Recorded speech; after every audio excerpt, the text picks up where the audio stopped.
ధనవంతులు చాలా వేగంగా ధనవంతులవుతారు. కాని మనలాంటి సాధారణ ప్రజలు మాత్రం ఓ 40 ఏళ్లపాటు ఉద్యోగం చేసి నెమ్మదిగా డబ్బు సంపాదించడానికి ఎందుకు ప్రయత్నిస్తారు? ఆ. ఈ ప్రశ్న ఎప్పుడైనా ఆలోచించారా? ఈరోజు మనం ఎంజే డిమార్కో రాసిన ది మిలియనేర్ ఫాస్ట్ లేన్ అనే పుస్తకం నుండి కొన్ని కొన్ని కఠినమైన నిజాలను లోతుగా చర్చిద్దాం. అవును. ఈ పుస్తకం మనం డబ్బు గురించి ఆలోచించే విధానాన్ని పూర్తిగా మార్చేస్తుంది అనిపిస్తుంది. ఖచ్చితంగా. ఎందుకంటే ఈరోజు మనం చర్చించబోయే అంశం ప్రకారం సమాజం మనకు చూపించే ఆ సురక్షితమైన మార్గం ఉంది కదా, అవును, అది నిజానికి ఒక నెమ్మదైన ఉచ్చు. నిజమైన సంపదకు, స్వేచ్ఛకు దారితీసే ఒక ఫాస్ట్ లేన్ ఉందని, కాని అది చాలా మందికి తెలియదని రచయిత వాదిస్తున్నారు. సరే, అయితే దీన్ని కొంచెం వివరంగా మాట్లాడుకుందాం. ఈ సోర్స్ మనకి 3 రకాల ఆర్థిక మార్గాల గురించి చెబుతోంది. అందులో మొదటిది సైడ్ వాక్, అంటే రోడ్డు పక్కన నడిచే దారి. సమిగ్గా వీళ్లకి రేపటి గురించి అసలు ప్రణాళికే ఉండదు. సైడ్ వ్యాక్లో ఉన్న వాళ్ళ ఆలోచన విధానం ఎలా ఉంటుందంటే, ఈ రోజు గడిస్తే చాలు, అంతే.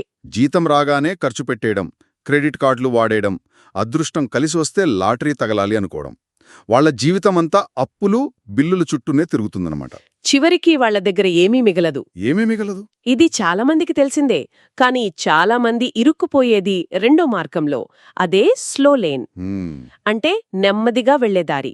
మన అమ్మా నాన్నలు, మన సమాజం మనకు నేర్పించేది ఇదే కదా. అవును, ఇదే. బాగా చదువుకో, మంచి ఉద్యోగం సంపాదించు, డబ్బు పొదుపు చెయ్యి, 60 ఏళ్లకి రిటైర్ అవ్వు అని. ఇందులో తప్పేముంది? ఇది సురక్షితమైన మార్గం కదా. ఇక్కడే అసలు విషయం ఉంది. స్లో లేన్ అనేది సురక్షితంగా కనిపించే ఒక భ్రమ. అంటే అది తప్పు కాదు, కాని అది చాలా నెమ్మదైనది, పరిమితులతో కూడుకున్నది. మనం మన జీవితంలో అత్యంత విలువైన, అంటే శక్తివంతమైన 40 సంవత్సరాలను నెలకు ఇంత జీతమని అమ్ముకుంటున్నాం. అమ్మో! సమాజం మనల్ని మంచి ఉద్యోగిగా తయారు చేయడానికి ఎందుకు ప్రోత్సహిస్తుందంటే, ఫాస్ట్ లేన్లో ఉన్న నిర్మాతల వ్యవస్థలకు నమ్మకమైన ఉద్యోగులు కావాలి. ఓ! ఒక విధంగా చెప్పాలంటే, స్లో లేన్ అనేది ఫాస్ట్ లేన్కు ఇంధనం లాంటిది. వావ్! ఇది చాలా ఆసక్తికరంగా ఉంది. అంటే ఒక పెద్ద కంపెనీని నిర్మించిన వ్యక్తి ఫాస్ట్ లేన్లో ఉంటే, ఆ కంపెనీలో జీవితాంతం పనిచేసే ఉద్యోగి స్లో లేన్లో ఉన్నట్టా? ఖచ్చితంగా. స్లో లేన్లో ఉన్న వ్యక్తికి 65 ఏళ్లొచ్చేసరికి బ్యాంకులో కొంత డబ్బుండొచ్చు, కాని ఆ డబ్బును ఆస్వాదించడానికి ఓపిక, ఆరోగ్యం, సమయం ఉంటాయా? ఉండకపోవచ్చు. చాలామంది ఆ డబ్బును ఆస్పత్రి బిల్లులకే ఖర్చు పెడతారు. స్లో లేన్ మనకు భద్రతనిస్తుందేమో కాని మన యవ్వనంలో మనకు కావలసిన స్వేచ్ఛనివ్వదు. అంటే స్లో లేన్లో మనం వృద్ధాప్యంలో ధనవంతులమవుతాం, కాని అప్పటికి ఆస్వాదించే శక్తి ఉండకపోవచ్చు. ఇది చాలా నిరాశ కలిగించే విషయం. నిజమే. దీనికి ప్రత్యామ్నాయం లేదా? వేగవంతమైన మార్గమేదైనా ఉందా? ఇక్కడే రచయిత ఫాస్ట్ లేన్ అనే 3వ మార్గాన్ని పరిచయం చేస్తున్నారు.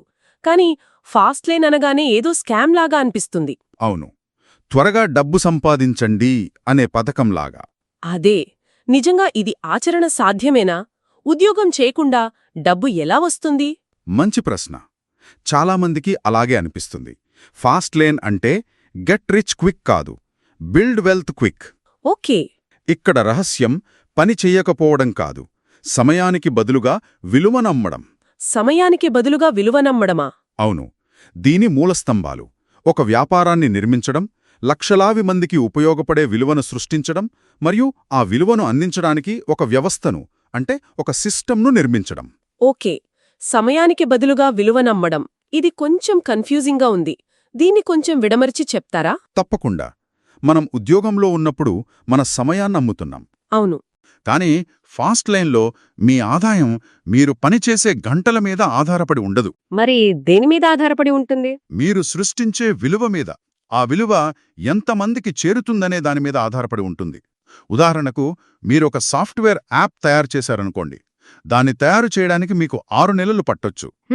కానీ అది లాంచ్ అయ్యాక లక్షల మంది దాన్ని కొనుగోలు చేస్తే మీరు నిద్రపోతున్నప్పుడు కూడా మీకు డబ్బు వస్తూనే ఉంటుంది. అంటే మీరు మీ సమయాన్ని మళ్లీ మళ్లీ అమ్మడం లేదు, ఒక్కసారి సృష్టించిన విలువనే మళ్లీ మళ్లీ అమ్ముతున్నారు. అర్థమైంది. అంటే మన సమయానికి, మన సంపాదనకు మధ్య ఉన్న సంబంధాన్ని తెంచేయాలి. ఇది ఫాస్ట్ లేన్లో మొదటి సూత్రం. మరి ఇంకా ఏమైనా కీలకమైన ఆలోచన విధానాలున్నాయా? ఉన్నాయి. రెండవది బహుశా అతి ముఖ్యమైనది, వినియోగదారుడిగా కాకుండా నిర్మాతగా ఉండండి. కన్జ్యూమర్ కాదు, ప్రొడ్యూసర్ అవ్వాలి. ఎగ్జాక్ట్లీ. మనం రోజూ ఎన్నో వస్తువులు, సేవలు వాడుతుంటాం. ఉదయం లేవగానే వాడే సోషల్ మీడియా యాప్ నుండి రాత్రి ఆర్డర్ చేసే ఫుడ్ డెలివరీ యాప్ వరకు అన్నీ ఎవరో ఒకరు సృష్టించినవే. నిజమే. మనం వాటిని వాడుతూ డబ్బు ఖర్చు పెడుతున్నాం. అంటే మనం వినియోగదారులం. మనలో చాలామంది వినియోగదారులమే. కాని నిర్మాటగా మారడమంటే నేనే ఫేస్బుక్ లాంటి యాప్ క్రియేట్ చేయాలా? అది సాధ్యమేనా? అంత పెద్దగా ఆలోచించాల్సిన అవసరం లేదు. చిన్నగా మొదలుపెట్టొచ్చు. ఉదాహరణకు మనం స్విగ్గీలో ఫుడ్ ఆర్డర్ చేస్తాం. మనం వినియోగదారులం. కాని ఒక వ్యక్తి ఇంటి దగ్గరే ఒక చిన్న క్లౌడ్ కిచెన్ పెట్టి స్విగ్గీ ద్వారా 100 మందికి ఫుడ్ అమ్ముతున్నాడనుకోండి. అతను నిర్మాత. అవును, అతను నిర్మాత. స్విగ్గీ యాప్ను నిర్మించిన వ్యక్తి ఇంకా పెద్ద నిర్మాత. అతను ప్రతి ఆర్డర్పై కమిషన్ సంపాదిస్తాడు. ఏంటంటే రచయిత చెప్పేది పేదవాళ్లు ఖర్చు చేస్తారు, మధ్యతరగతి వాళ్లు పొదుపు చేస్తారు. కాని ధనవంతులు సృష్టించేవాళ్లు ఎప్పటికీ పేదవాళ్లుగా మిగిలిపోరు. కాని అందరూ సమస్యలను పరిష్కరించే వ్యాపారవేత్తలు కాలేరు కదా. ఇది కొందరికి మాత్రమే సాధ్యమయ్యే మార్గంలా అనిపించడం లేదా? దీనికి అసాధారణమైన నైపుణ్యాలవసరం కదా. మంచి పాయింట్. ఇక్కడే మూడవ సూత్రం వస్తుంది. అదేంటంటే, డబ్బు సంపాదించడం గురించి ఆలోచించకండి, ఒక నిజమైన సమస్యను పరిష్కరించడం గురించి ఆలోచించండి. ఓకే. ప్రజలు విలువ ఉంటేనే డబ్బు చెల్లిస్తారు. డబ్బు అనేది మనం ఒకరి నొప్పిని లేదా సమస్యను పరిష్కరించినందుకు మనకు లభించే బహుమతి. మన చుట్టూ చూడండి, ప్రజలు ఎన్నో చిన్న చిన్న సమస్యలతో ఇబ్బంది పడుతుంటారు. ఆ సమస్యకు మీరొక మంచి పరిష్కారం కనుగొంటే డబ్బే మీ వెనుక వస్తుంది. మనం పరిష్కరించే సమస్య ఎంత పెద్దదైతే మన ఆదాయం కూడా అంత పెద్దగా ఉంటుంది. ఓకే, ఇప్పుడు నాకొక ఐడియా వచ్చింది అనుకుందాం. అది ఫాస్ట్ లైన్కి సరిపోతుందో లేదో, అది నిజంగా ఒక పెద్ద సమస్యను పరిష్కరిస్తుందో లేదో ఎలా తెలుసుకోవాలి? దానికేదైనా ఫిల్టర్ లాంటిదుందా? ఉంది. దానికోసమే రచయిత NECST అనే ఒక ఫ్రేమ్వర్క్ను ఇచ్చారు. NECST? అవును, ఇది ఒక ఐడియాను పరీక్షించడానికి ఉపయోగపడే 5 సూత్రాల సమాహారం. NECST. Okay, NECST. ఇది ఏదో మేనేజ్మెంట్ క్లాస్లో విన్నట్టుంది. కేవలం అక్షరాల ఫ్రేమ్వర్క్లా కాకుండా నిజ జీవితంలో ఇదొక ఐడియాను ఎలా ఫిల్టర్ చేస్తుందో ఒక ఉదాహరణతో చూద్దామా? తప్పకుండా. నాకొక ఐడియా ఉంది. దాన్ని ఈ ఫ్రేమ్వర్క్లో పెట్టి పరీక్షిద్దాం. నేను ఇంట్లోనే ఆర్గానిక్ పచ్చళ్లు తయారుచేసి ఇన్స్టాగ్రామ్ ద్వారా అమ్మాలనుకుంటున్నాను. ఇది మంచి ఫాస్ట్లైన్ ఐడియానా? చాలా మంచి ఉదాహరణ. చాలామంది ఇలానే ఆలోచిస్తారు. సరే, దీన్ని NECST ఫ్రేమ్వర్క్లో పెట్టి చూద్దాం. మొదటిది నీడ్ అంటే అవసరం. మార్కెట్లో నిజంగా దీనికి అవసరముందా? ఇప్పటికే 100 రకాల పచ్చళ్లున్నాయి. బహుశా ప్రత్యేకంగా షుగర్ ఫ్రీ, ప్రిజర్వేటివ్స్ లేని ఆర్గానిక్ పచ్చళ్లకు అవసరముండొచ్చు. సో నీడ్ ఉంది అనుకుందాం. గ్రేట్, మొదటి స్టెప్ పాస్ అయ్యాను. ఇక రెండవది ఎంట్రీ అంటే ప్రవేశం. ఓకే. అంటే ఈ వ్యాపారంలోకి ఇతరులు ఎంత సులభంగా ప్రవేశించగలరు. పచ్చళ్ళు చేయటం చాలా సులభం. మీ పక్కింటావిడ కూడా రేపు ఇదే వ్యాపారం మొదలుపెట్టొచ్చు. నిజమే. అంటే ప్రవేశం చాలా సులభం. ఎక్కడైతే ప్రవేశం సులభంగా ఉంటుందో అక్కడ పోటీ ఎక్కువగా ఉండి లాభాలు తగ్గిపోతాయి. ఇది ఒక రెడ్ ఫ్లాగ్. ఓ, అంటే నా ఐడియా అంత మంచిది కాదా? సరే, మూడోదేంటి? మూడోది కంట్రోల్, నియంత్రణ. మీ వ్యాపారం మీద మీకు పూర్తి నియంత్రణ ఉందా? మీరు ఇన్స్టాగ్రామ్ మీద ఆధారపడి అమ్ముతున్నారు. అవును. రేపు ఇన్స్టాగ్రామ్ అల్గారిథం మారితే మీ పోస్టులు ఎవరికీ కనిపించకపోవచ్చు, లేదా మీ అకౌంట్ను బ్లాక్ చేస్తే నా వ్యాపారం మొత్తం పోతుంది. అంటే మీకు పూర్తి నియంత్రణ లేదు. సొంత వెబ్సైట్, సొంత కస్టమర్ల జాబితా ఉంటే నియంత్రణ ఉన్నట్టు. ఇది నేను అస్సలు ఆలోచించలేదు. నిజమే.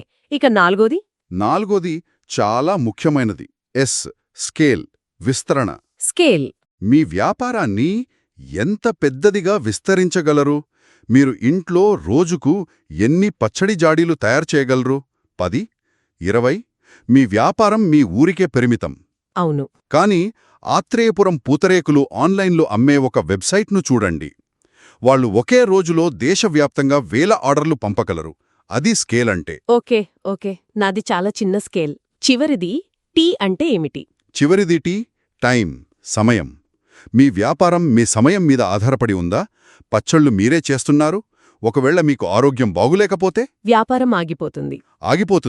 అంటే మీ వ్యాపారం మీపై 100% ఆధారపడి ఉంది. ఇది ఫాస్ట్ లైన్ కాదు, ఇది స్లో లేన్లోని ఒక సెల్ఫ్ ఎంప్లాయ్మెంట్ ఉచ్చు. అయ్యో. ఫాస్ట్ లేన్ అంటే మీరు పని చేయకపోయినా మీకోసం పనిచేసే ఒక వ్యవస్థను నిర్మించడం. అంటే నా పచ్చడ్ల ఐడియా ఈ ఎన్ఈసీఎస్టీ టెస్ట్లో దాదాపుగా ఫెయిల్ అయినట్టే. అలా అనుకోవచ్చు. ఒక ఐడియాను ఎలా విశ్లేషించాలో చాలా స్పష్టంగా అర్థమైంది. ఇదంతా ఎందుకు? ఇంత కష్టపడి ఫాస్ట్ లేన్లో వెళ్లడం దేనికి? కార్లు, ఇళ్ళు, డబ్బా. చాలామంది డబ్బు అనగానే అవే అనుకుంటారు. కానీ ఈ సోర్స్ ప్రకారం అసలైన సంపదకు నిర్వచనం వేరే ఉంది. అదేంటి? సంపద అంటే కార్లు, ఇళ్ళు లేదా డబ్బు కాదు. సంపద అంటే స్వేచ్ఛ. స్వేచ్ఛ. ఇది చాలా లోతైన మాట. ఎలాంటి స్వేచ్ఛ గురించి ఇక్కడ మాట్లాడుతున్నారు? రచయిత 3 రకాల స్వేచ్ఛల గురించి మాట్లాడతారు. మొదటిది సమయ స్వేచ్ఛ, ఫ్రీడమ్ ఆఫ్ టైం. అంటే ఉదయం అలారం పెట్టుకుని లేవాల్సిన అవసరం లేకుండా మనకు నచ్చిన పని నచ్చినప్పుడు చేసుకునే స్వేచ్ఛ. వావ్. రెండోది ఎంపిక స్వేచ్ఛ, ఫ్రీడమ్ ఆఫ్ చాయిస్. ఒక రెస్టారెంట్లో మెనూ చూసినప్పుడు కుడివైపున్న ధరలను చూడకుండా ఎడమవైపున్న వంటకాలను చూసి ఆర్డర్ చేసే స్వేచ్ఛ. భలే చెప్పారు. మనకు నచ్చిన చోట జీవించే స్వేచ్ఛ. ఇక మూడోది జీవించే స్వేచ్ఛ, ఫ్రీడమ్ టు లివ్. డబ్బు గురించి, బిల్లుల గురించి నిరంతరం ఆందోళన చెందకుండా మన ఆరోగ్యం, మన కుటుంబ సంబంధాలు, మన అభిరుచులపై పూర్తి దృష్టి పెట్టగలగడం. స్లో లేన్లో మనకు 65 ఏళ్లకి డబ్బొస్తుంది. అంటే కొంత ఎంపిక స్వేచ్ఛ దొరుకుతుంది. కానీ అప్పటికే మన సమయం, ఆరోగ్యం మన చేజారిపోతాయి. నిజమే. ఫాస్ట్ లేన్ లక్ష్యం ఈ 3 స్వేచ్ఛలను యవ్వనంలోనే, మనం వాటిని పూర్తిగా ఆస్వాదించగలిగే వయసులోనే సాధించడం. డబ్బు అనేది లక్ష్యం కాదు. అది ఈ స్వేచ్ఛను సాధించడానికి ఒక సాధనం మాత్రమే. కాబట్టి ఈరోజు మనం చూసిన ముఖ్యాంశాలు స్థూలంగా ఇవి. జీవితంలో 3 దారులు ఉన్నాయి. ఏ ప్రణాళిక లేని సైడ్ వాక్, సురక్షితంగా కనిపించే కానీ మన సమయాన్ని హరించేసే స్లో లేన్, మరియు విలువను సృష్టించడం ద్వారా సంపదను, స్వేచ్ఛను అందించే ఫాస్ట్ లేన్. అవును. ముఖ్యంగా మనం గుర్తుపెట్టుకోవాల్సిన ఆలోచనా విధానం మార్పులు. ఉద్యోగం చేస్తూ సమయాన్ని డబ్బుకు అమ్మడం నుండి ఒక వ్యవస్థను నిర్మించి విలువను సృష్టించడం వైపు మారడం. సరిగ్గా వస్తువులను కొనే వినియోగదారుడి నుండి పరిష్కారాలను అమ్మే నిర్మాతగా మారడం. అంతిమంగా ఫాస్ట్ లైన్ అంటే మన సమయాన్ని మన సంపాదన నుండి విడదీయడం. మనమొకసారి ఒక సిస్టమ్ను నిర్మిస్తే అది మనకోసం 24 గంటలు పనిచేస్తూనే ఉంటుంది. అప్పుడే నిజమైన స్వేచ్ఛ సాధ్యమవుతుంది. ఈ చర్చంతా విన్నాక ఒక ముఖ్యమైన ప్రశ్న మనందర్నీ ఆలోచింపజేయాలి. మన రోజువారీ జీవితంలో మన చుట్టూ ఉన్న ప్రజలు నిశ్శబ్దంగా భరిస్తున్న నొప్పి ఏది? వాళ్లు ఎదుర్కొంటున్న ఏ చిన్న సమస్య మన కంటికి కనిపించటం లేదు. దానికి సరైన పరిష్కారం కనుగొనగలిగితే బహుశా అది మన ఫాస్ట్ లేన్ అవకాశానికి మొదటి అడుగు కావచ్చు.